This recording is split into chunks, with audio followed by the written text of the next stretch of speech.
Puerto Príncipe, Haití.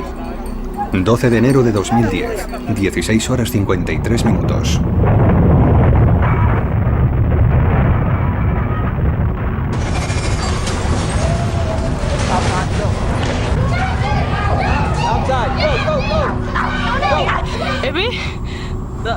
¡Es el fin del mundo! La ciudad es azotada por el terremoto más mortal acaecido en el hemisferio occidental en un siglo.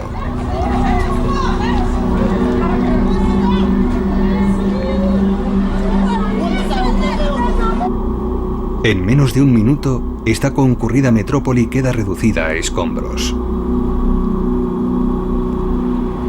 Hay 233.000 muertos, además de millones de heridos y huérfanos.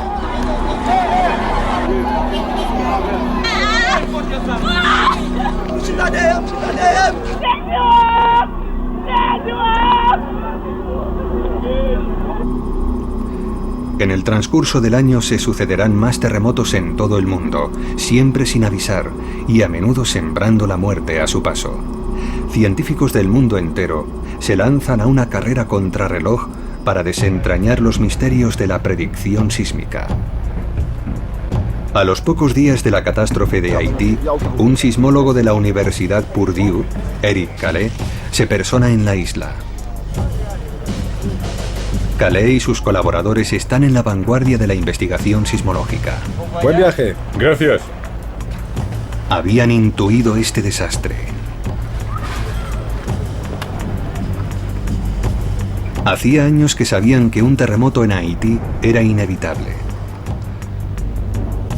Ahora Calais lleva a cabo una rápida misión para averiguar qué pasó exactamente y para evaluar el riesgo de que se avecinen más terremotos.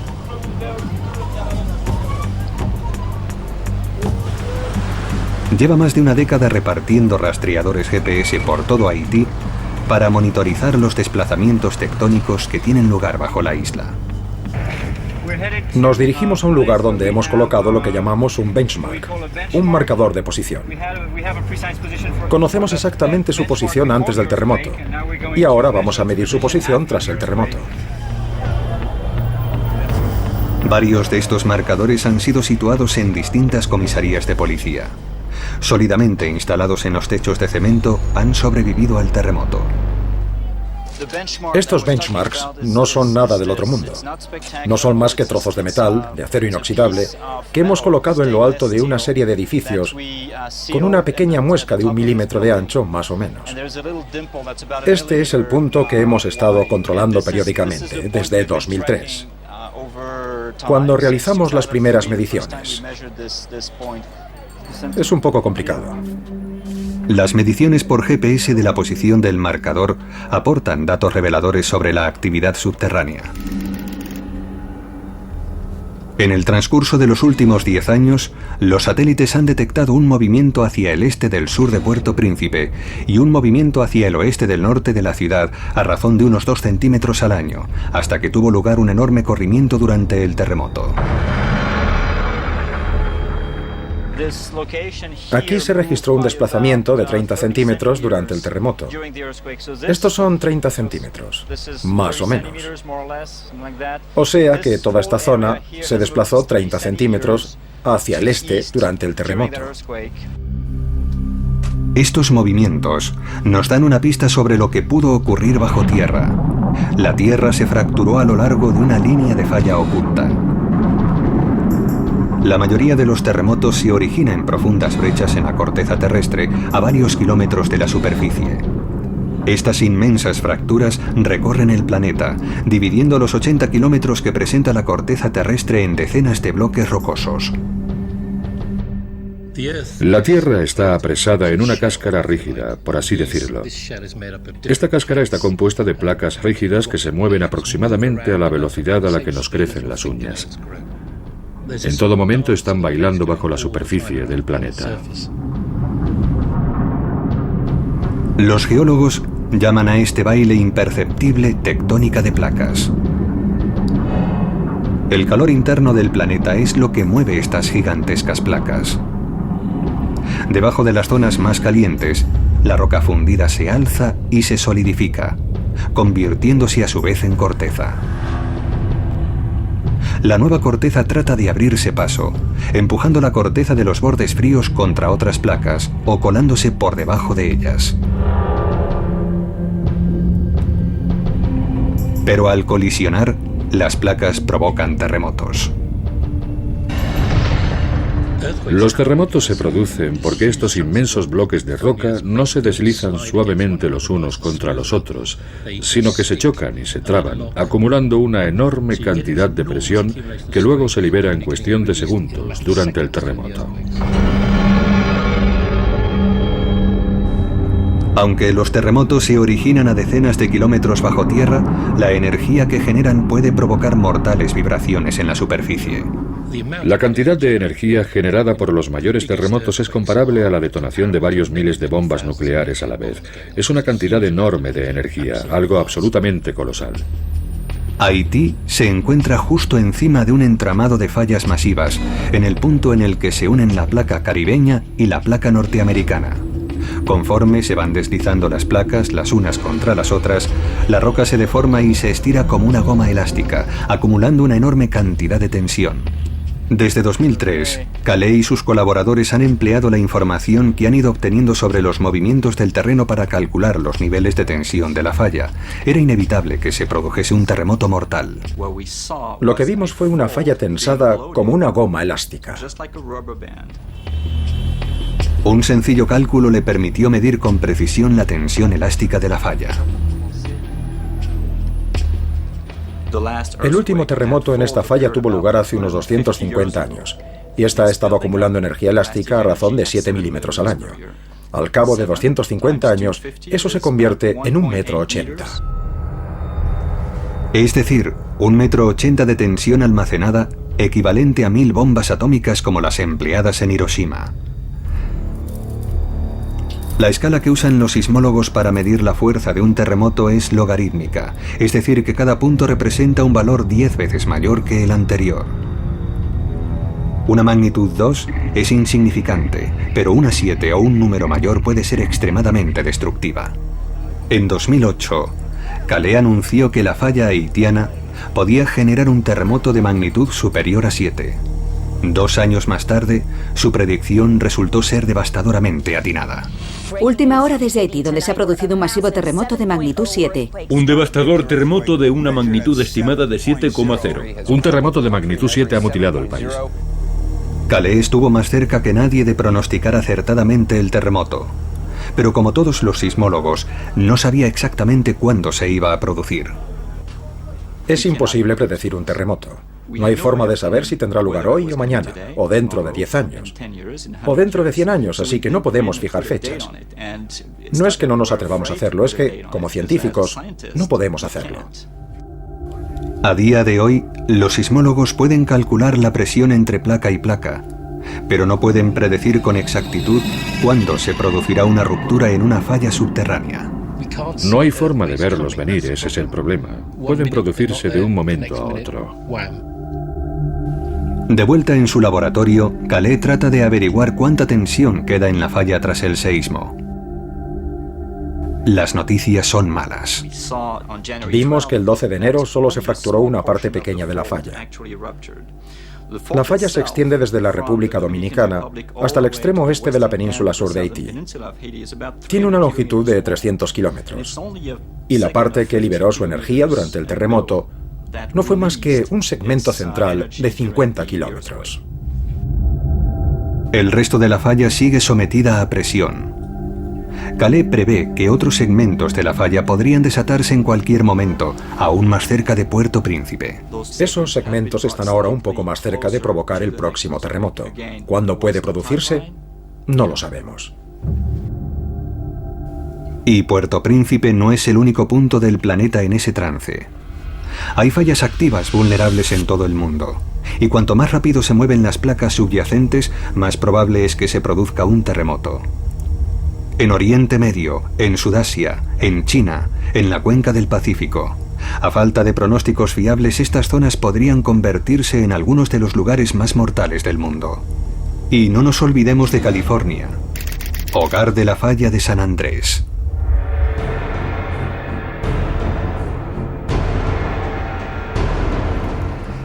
Este tristemente famoso sistema de fallas tiene una extensión de 1.300 kilómetros, desde el norte de California hasta la frontera con México.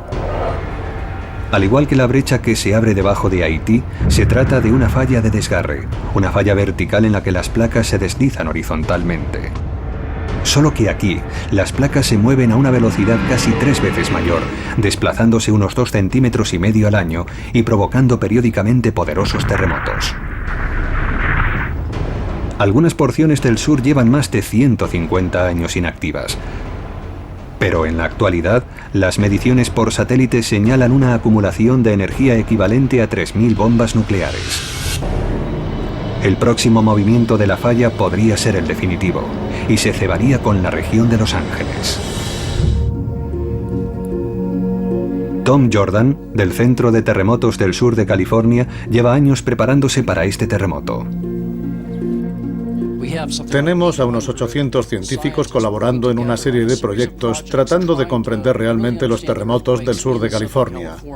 Estamos encima de un sistema de fallas muy complejo y activo que representa un grave riesgo para los 20 millones de personas que vivimos aquí. Estamos en el país de los terremotos. No sabemos cuándo tendrá lugar el próximo terremoto, pero no podemos hacer nada para evitarlo. El último terremoto letal en la falla de San Andrés tuvo lugar en 1994. El terremoto de Northridge, que acabó con la vida de más de 60 personas y provocó daños por valor de $20.000 millones. Y se trataba tan solo de un terremoto de magnitud 6,7. Según Jordan y su equipo, los niveles de tensión observados indican que un deslizamiento en la falla principal provocaría un terremoto 30 veces mayor. La ciudad representó recientemente el peor escenario posible. En 2008 desarrollamos un ejercicio llamado la Gran Sacudida del Sur de California.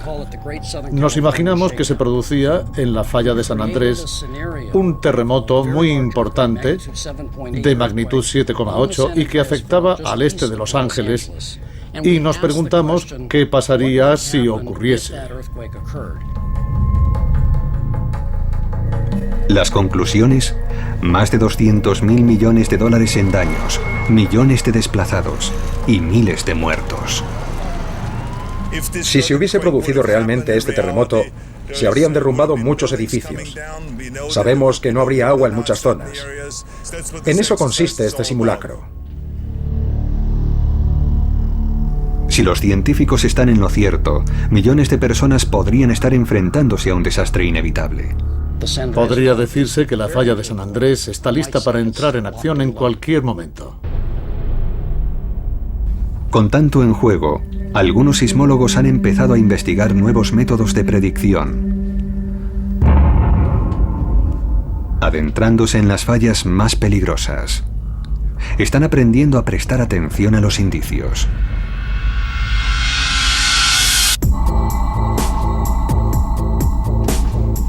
Estamos en el Parque Nacional de Anza Borrego, en el sur de California.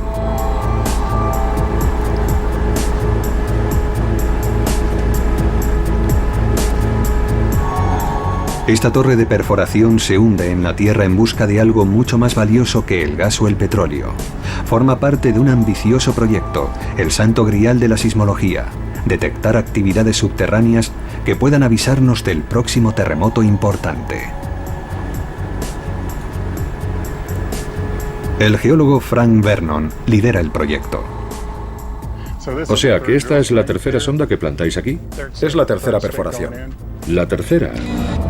Se encuentran a unas pocas decenas de metros de la falla de San Jacinto, una ramificación activa del sistema de San Andrés.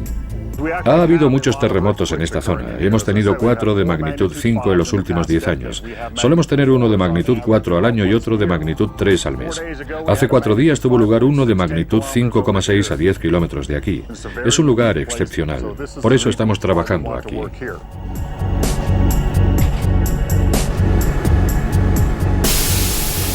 El equipo se sirve de las torres de perforación para plantar sensores en las rocosas entrañas a unos 250 metros de la superficie para aislarlos del ruido. A medida que se van comprimiendo y retorciendo las placas de corteza terrestre a lo largo de la línea de falla, provocan pequeños temblores y cambios de presión que son detectados por los sensores. Cualquiera de ellos podría ser la señal definitiva de que se avecina un terremoto de gran magnitud. Estas perforaciones nos permiten medir los cambios en la morfología del terreno. Cada vez que se produce un terremoto se pueden apreciar cambios en la morfología del terreno, cambios leves, pero que podemos observar. Si lograsen observar un temblor o un cambio de presión, característico de un terremoto de gran magnitud, habrían dado con lo que buscaban. Pero no es tarea fácil. En el transcurso de los 2 últimos años, el equipo de Frank ha acribillado el terreno con un número cada vez mayor de estaciones de medición subterráneas. Han registrado pequeños terremotos y una cantidad ingente de señales precursoras. Están lanzados a una carrera contrarreloj en busca de la señal definitiva, pero aún les queda mucho trecho. Deberá transcurrir mucho tiempo antes de que podamos predecir un terremoto. No es algo que se pueda conseguir de la noche a la mañana. Estamos un poco lejos de conseguirlo. Aunque aún no lo hayan logrado, sus tanteos son una fuente de esperanza para el futuro.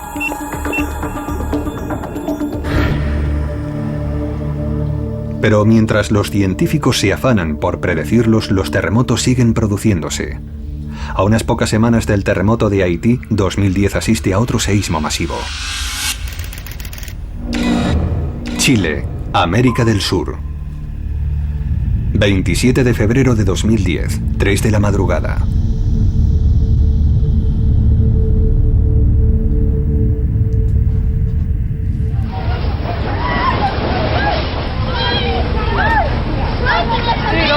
Tranquilo.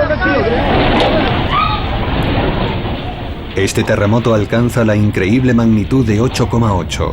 Es el quinto más importante jamás registrado. El amanecer revela la amplitud de los daños. 500.000 de viviendas arrasadas y cientos de muertos. El terremoto es tan violento que llega a acelerar la rotación del planeta, reduciendo la duración del día en 1/1000ª de segundo. Fue prácticamente 500 veces mayor que el seísmo de Haití. ¿Por qué fue tan poderoso este terremoto?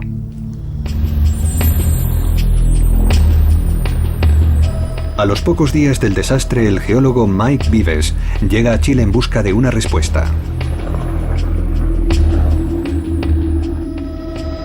Esta zona padece a menudo terremotos de gran magnitud. El primero y el quinto en la lista de los terremotos más violentos jamás registrados ocurrieron aquí. Eso convierte a Chile en el campeón mundial de los terremotos. Los intensos terremotos de Chile se originan en su costa pacífica. Es a donde irá Mike en busca de indicios. La isla Santa María se halla a 100 kilómetros al este de la frontera entre la placa sudamericana y la placa de Nazca. Es esta falla situada debajo del Océano Pacífico la que desató el terremoto.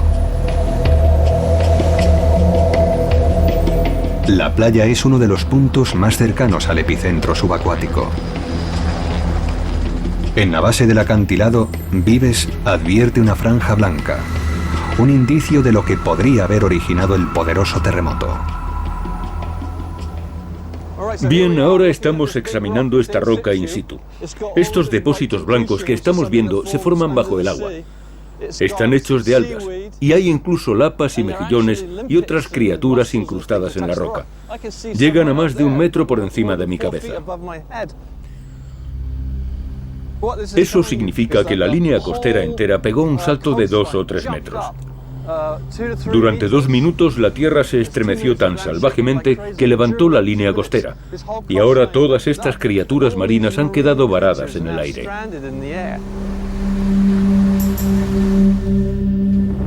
La tierra saltó 2,5 metros porque las placas no están yuxtapuestas, como en las fallas de desgarre presentes debajo de Haití y California, sino superpuestas.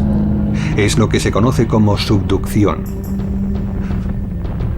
Durante la ruptura de la falla, la placa superior es propulsada hacia arriba, provocando un poderosísimo terremoto. En el caso de la subducción de placas, la placa superior queda atrapada en la placa que la está empujando, y con el paso del tiempo se acaba acumulando una enorme cantidad de energía.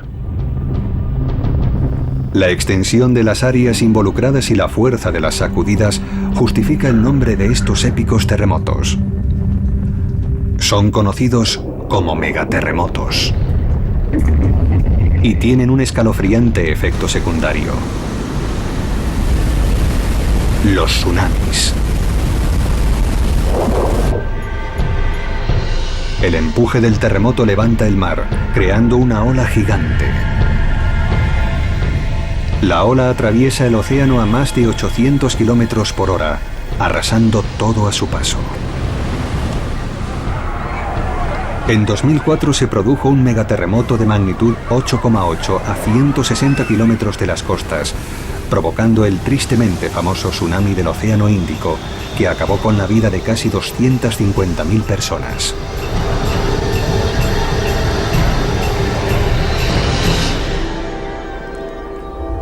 En 2010, el terremoto de Chile engendró su propio tsunami, que engulló pueblos costeros enteros, como el de Dichato. La ola destruyó más del 90% del pueblo. Mike Vives se suma al equipo del geofísico Frederick Bloom para inventariar la devastación. Dios mío. Creo que eso de ahí es un calcetín de niño. Está a más de 6 metros por encima de nuestras cabezas. Sí. Es probable que ese calcetín indique la altura que alcanzó la ola. Deben de ser unos 9 metros por encima del nivel del mar. Más de 9 metros. Sí. Dios mío, era imposible escapar. Al alcanzar una línea costera poco profunda, el frente de un tsunami se va frenando, pero se impulsa con el agua que lo empuja por detrás. En Dichato, la ola alcanzó los pisos superiores de los edificios. Parece que el agua arrancó el yeso de las paredes hasta la mitad del segundo piso. Sí, el agua les llegaba hasta la cintura. Hay daños a esta altura por todas partes. Y mira esto. Hay peces en el suelo, Dios mío. Un montón de peces. Al lado de un pez hay una nota que dice: no me olvides. Hoy estaré pensando en ti. Feliz día de San Valentín. Vaya. Espero que esta gente supiera qué hacer cuando ocurrió esto.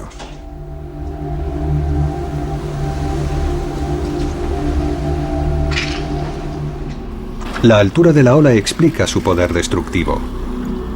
Una ola de 9 metros ejerce una presión equivalente al peso de un tanque de combate. Al adentrarse en tierra firme, arrasa todo a su paso, destruyendo edificios y socavando cimientos. Cuando hacía surf, nos enseñaban que 1 metro cúbico de agua pesa aproximadamente 1 tonelada. En este caso estamos hablando de una ola de 9 metros, así que representa una fuerza tremenda. Es como una muralla de agua que se te echa encima. Solo los edificios más fuertes pueden resistir una presión semejante. Es sencillamente imparable.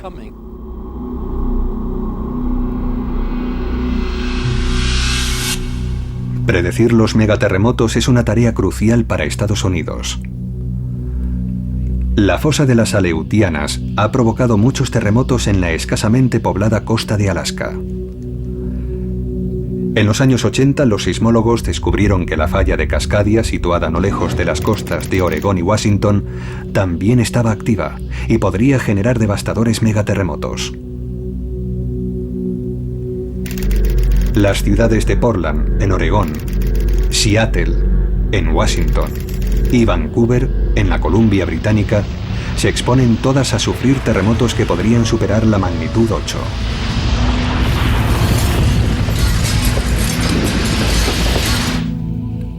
Predecir la probabilidad del siguiente terremoto en Cascadia es un asunto vital.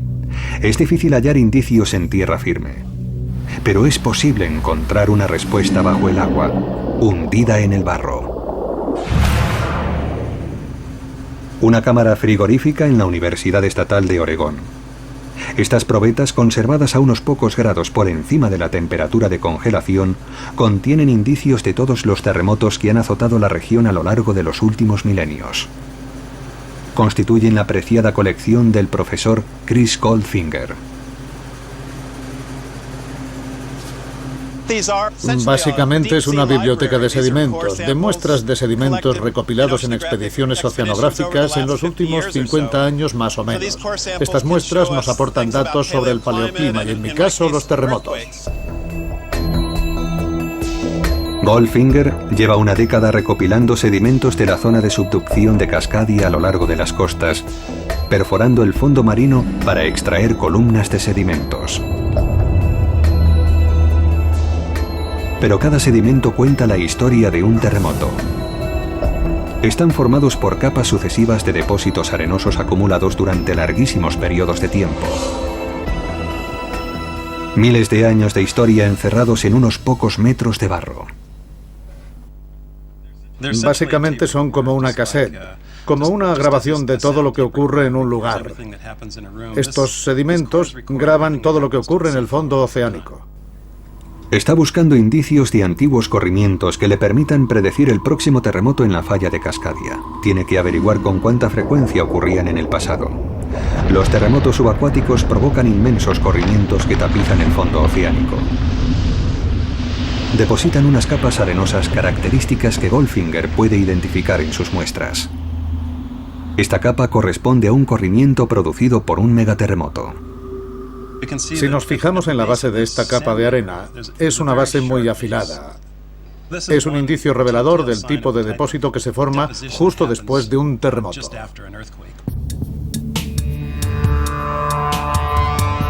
Pero para distinguir un terremoto histórico de otro, Goldfinger tiene que penetrar más profundamente en cada muestra.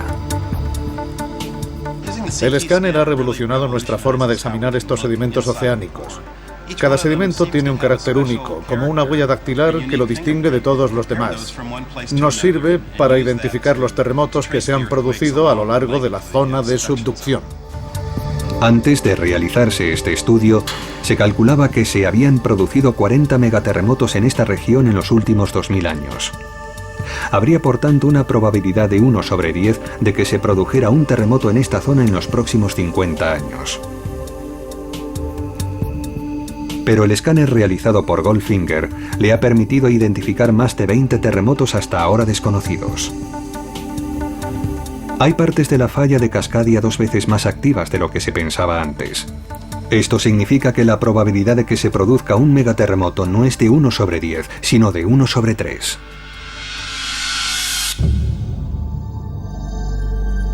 No se trata tan solo de una posibilidad remota, es muy plausible. Estas cifras significan que hay bastantes probabilidades de que vivamos para ver un megaterremoto. Sabemos que ocurrirá de aquí a 50 años. Un terremoto en la falla de Cascadia engendraría un tsunami mortífero.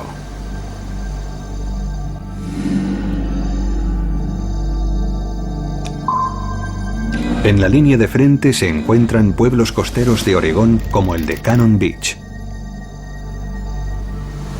Cuando se declare el terremoto, estos pueblos no solo padecerán las intensas sacudidas del seísmo, sino además el poder mortal de la ola. Yumei Wang es consciente del desafío al que se enfrenta su comunidad. No cabe ninguna duda de que habrá un terremoto y un tsunami en la falla de Cascadia que devastarán Cannon Beach. La pregunta es ¿cuándo? La tierra temblará durante unos cuantos minutos y a los 20 minutos más o menos el tsunami engullirá la ciudad.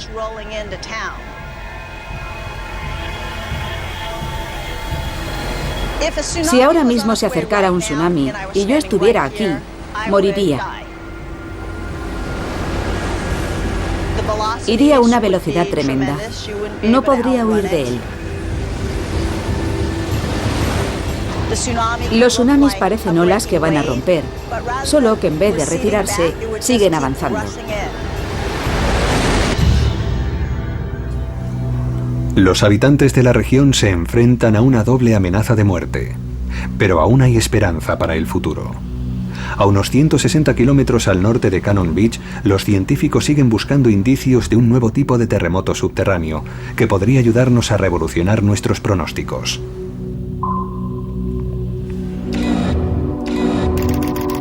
Península Olímpica, Washington.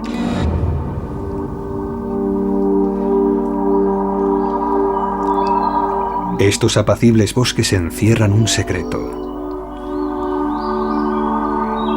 Hay algo agitándose bajo tierra. Se está produciendo un terremoto silencioso, imperceptible para nuestros sentidos. Cada 14 meses, el suelo se estremece imperceptiblemente durante semanas enteras. Estos seísmos son tan silenciosos que durante años no sabíamos ni que se producían.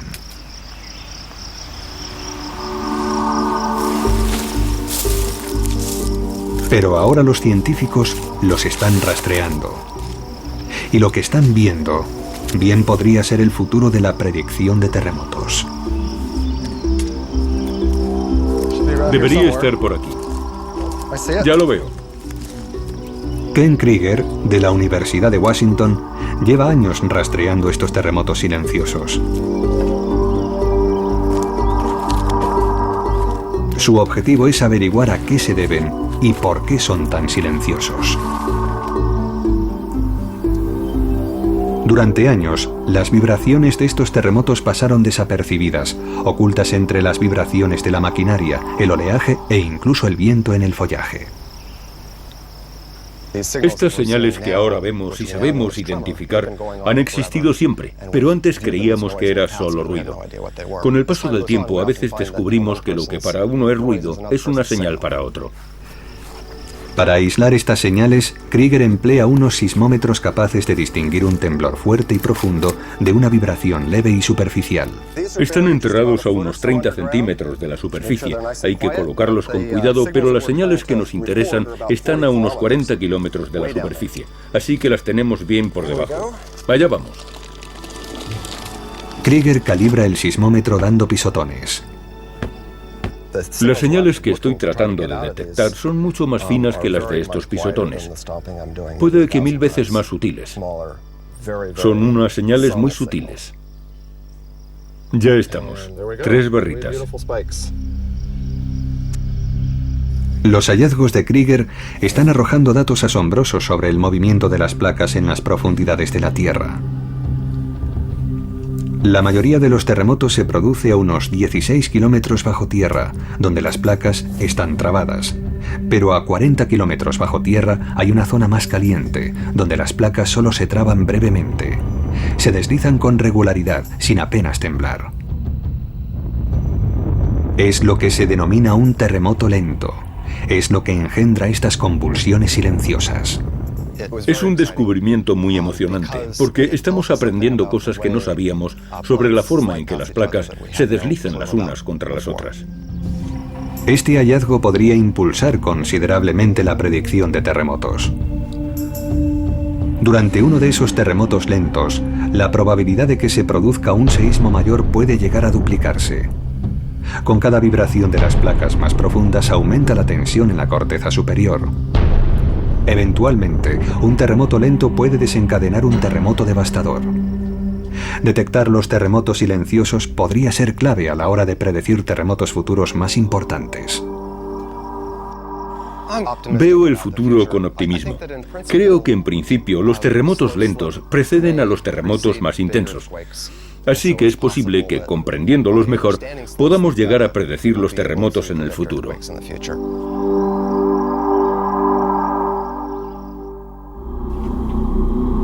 La investigación de este tipo de terremoto está dando sus primeros pasos.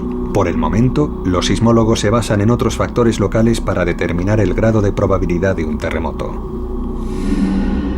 Los terremotos pueden desencadenarse a raíz de otros terremotos que se han producido en la misma falla. La energía liberada en el transcurso de un terremoto puede desplazarse por la falla y abrirla como si se tratase de una cremallera.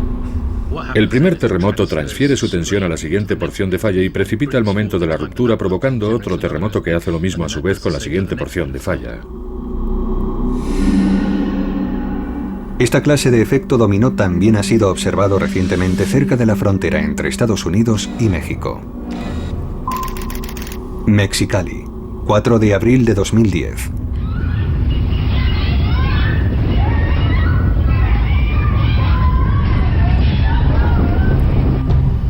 Un terremoto de magnitud 7,2 se produce no lejos de este pueblo fronterizo. No hay víctimas mortales, pero en los meses siguientes se producirán terremotos de menor importancia. Se teme que en los próximos años la tensión transferida pueda desatar el gran terremoto de Los Ángeles.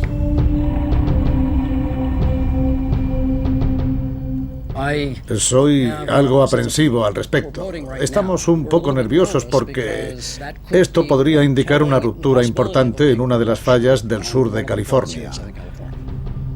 Creo que la probabilidad de que se produzca un terremoto importante es muy elevada. ¿Pero podría ocurrir que los niveles de alerta sísmica aumentaran globalmente? ¿Y si los recientes terremotos de Haití, Chile y México tuvieran que ver con un incremento global de la actividad sísmica? En los últimos años ha ido ganando terreno la idea de una intensificación de los terremotos. Hay geólogos que han sugerido que podría haber una intensificación global con un ciclo de quizá 50 años. Esto estaría relacionado en cierta medida con los cambios de presión que ha padecido la corteza terrestre. Puede que estén ocurriendo ciertos fenómenos que causen que haya más terremotos. Pero no hay pruebas de que esta intensificación global fuese un factor determinante en 2010. La actividad sísmica estaba en los niveles normales. El terremoto de Haití era de magnitud 7. No es un suceso infrecuente. Hay decenas como ese al año. En cuanto a los terremotos más intensos, como el de Chile de magnitud 8 y más, puede producirse uno al año. 2010 fue un año excepcional, pues los terremotos mataron a cerca de 250.000 personas. Cuando un terremoto causa muchos daños y mata a mucha gente, aumenta nuestra percepción del fenómeno y eso es lo que estamos viendo actualmente. No hay nada anormal en la actividad sísmica global. Es la actividad normal de la Tierra. Hemos tenido los terremotos que cabía esperar. Las recientes tragedias nos recuerdan que tras casi medio siglo de investigaciones, los sismólogos siguen lejos de poder predecir los terremotos. Algunos piensan que es una tarea imposible. Hace 30 o 40 años éramos bastante optimistas. Creíamos que la predicción de terremotos estaba a la vuelta de la esquina, que toda la información que habíamos recabado y todo lo que sabíamos sobre los terremotos nos permitiría llegar a predecirlos. Y lo cierto es que quizá no lleguemos nunca a predecir los terremotos con un alto grado de certidumbre. Pero la certidumbre es vital si se quiere tomar medidas para proteger a la población. Para que una predicción sea mínimamente útil, tenemos que estar seguros de que el terremoto va a ocurrir. No vale con una probabilidad del 50%. No se puede evacuar una ciudad y causar una grave perturbación en la población, la industria, el comercio y todo lo demás en base a una probabilidad del 50%. Para que una predicción nos sirva de algo, tiene que ser 100% segura. Pero las predicciones fiables no son la única opción. Hasta unos pocos segundos de preaviso pueden salvar vidas. Los propios terremotos lo hacen posible porque engendran su propia señal de alarma.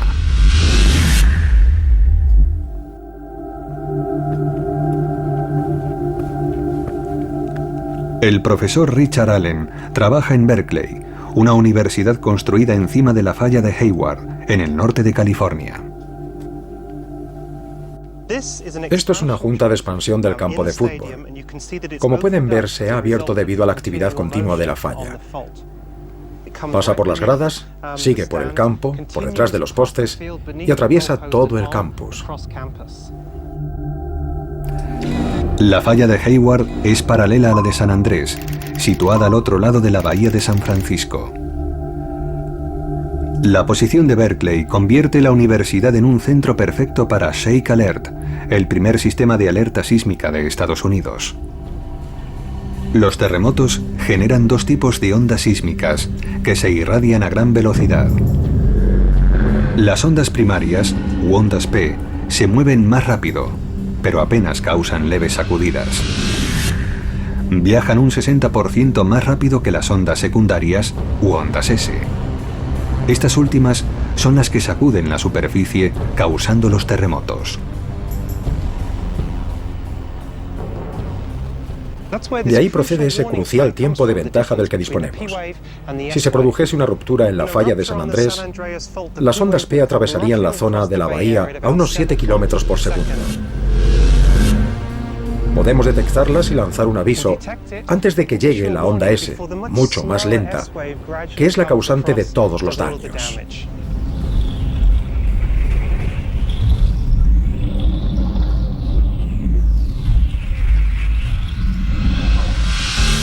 Se trata de una carrera contrarreloj. En apenas una fracción de segundo hay que detectar las ondas P y dar la voz de alarma. Las herramientas necesarias para ello están bajo tierra o en refugios construidos en las montañas.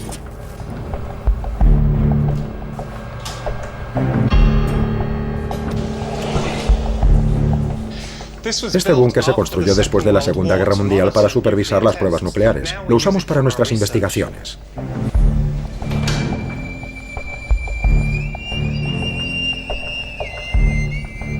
Estos sismómetros de fabricación suiza son los más sensibles del mundo. Su precisión les permite registrar el más leve temblor, detectando los terremotos y evaluando su magnitud con gran precisión.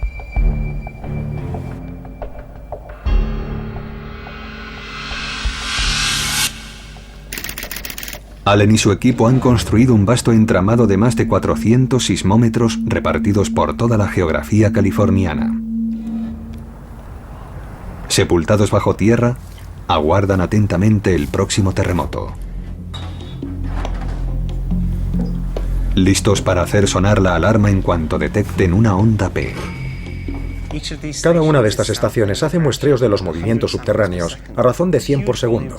Si disponemos de ordenadores lo bastante veloces y algoritmos lo bastante eficaces, podemos procesarlo todo simultáneamente en cuestión de unas fracciones de segundo. La velocidad de una señal de aviso electrónica es mucho mayor que la de las ondas S, proporcionándonos una ventaja vital para dar la voz de alarma. Los sistemas de alarma basados en las ondas P ya funcionan en países de alto riesgo sísmico, como Japón. Al ser detectadas, automáticamente los trenes se detienen, los conductos de gas se sellan y se disparan las alarmas en colegios, comercios y hogares. Si se estableciese el sistema Shake Alert, los californianos también podrían tomar medidas de protección. No quiero que me sorprenda el próximo gran terremoto. Antes prefiero que me sorprenda una alarma en mi teléfono diciéndome que se avecina un terremoto para que pueda refugiarme debajo de mi escritorio. Alerta de terremoto en 5 segundos. Me parecería muy razonable que se instaurara este sistema en California de aquí a unos 5 años. Pero hay limitaciones. Si el terremoto se origina a varios cientos de kilómetros, Shake Alert puede darnos hasta 2 minutos de aviso, pero cuanto más cerca se encuentre, menos tiempo de ventaja tendremos.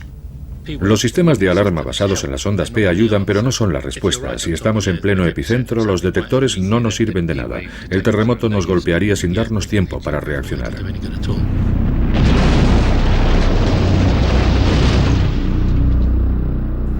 Actualmente muchos científicos creen que la verdadera solución al peligro planteado por los terremotos no estriba en la geología, sino en la ingeniería.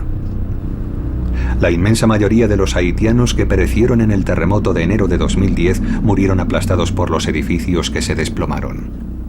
Muchos sismólogos le dirán que son los edificios los que matan a la gente, no los terremotos. Edificando adecuadamente las zonas de alto riesgo sísmico se puede reducir drásticamente el número de víctimas. El reto al que se enfrentan los ingenieros es el de diseñar edificios capaces de sobrevivir a las sacudidas tanto vertical como horizontalmente.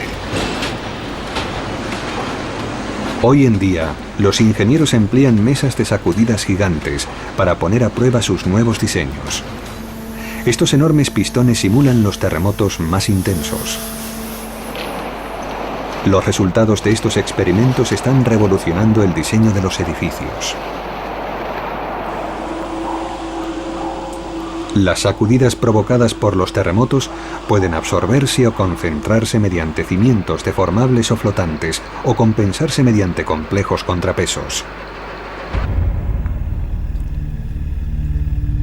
Se puede construir un rascacielos sin miedo en algunas de las regiones más activas tectónicamente del planeta. En Estados Unidos, al igual que en la mayoría de países desarrollados, la edificación en zonas sísmicas está sometida a una serie de códigos de construcción. Pero hay lugares como la costa del noroeste del Pacífico donde los desafíos arquitectónicos son aún mayores. Aquí los edificios han de vérselas con otro enemigo, los tsunamis. En toda esa línea costera se plantea el problema de las olas que vienen después del terremoto, y no estoy seguro de que las comunidades estén preparadas para ello.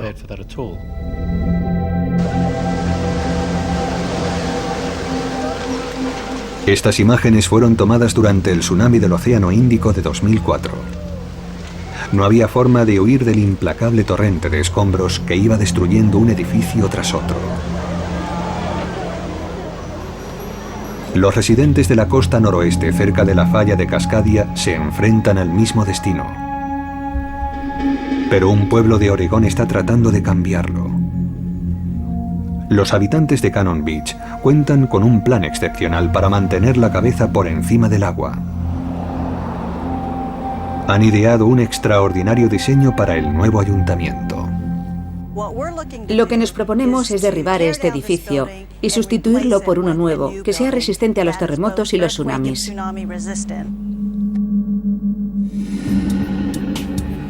Este diseño se conoce como un refugio de evacuación vertical de tsunamis.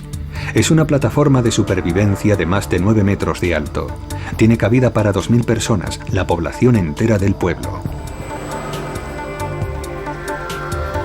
Se ha llevado a cabo una serie exhaustiva de pruebas para recrear el impacto de las sacudidas, las olas de escombros y la devastación de un tsunami, garantizando así que la estructura aguante el castigo.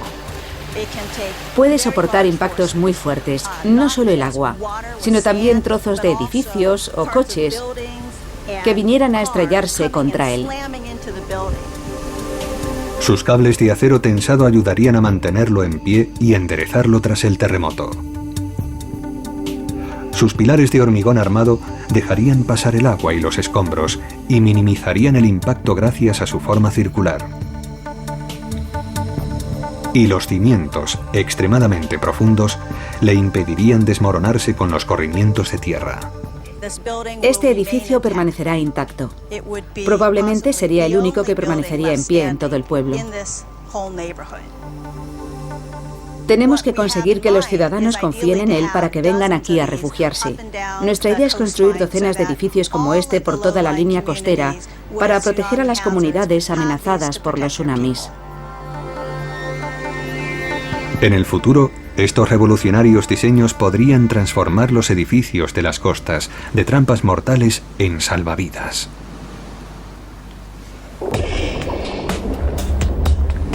En el último cuarto de siglo, los sismólogos han hecho avances considerables en nuestra comprensión del cómo y el porqué de los terremotos. Y han sido capaces de determinar dónde, y a veces incluso cuándo se producirían. Los desastres de 2010 han demostrado que las predicciones siguen siendo inciertas, pero el saber recabado por los especialistas puede aumentar efectivamente nuestra seguridad. No creo que se pueda pretender llegar a domar los terremotos. Tenemos que vivir con ellos. Son fenómenos naturales. Se han producido a lo largo de toda nuestra historia y seguirán produciéndose. Lo esencial es que seamos capaces de convivir con los terremotos y recobrarnos de los daños que puedan causar. Hemos de desarrollar comunidades resistentes, capaces de enfrentarse responsablemente a estos fenómenos. Hay que evitar que los desastres se conviertan en catástrofes.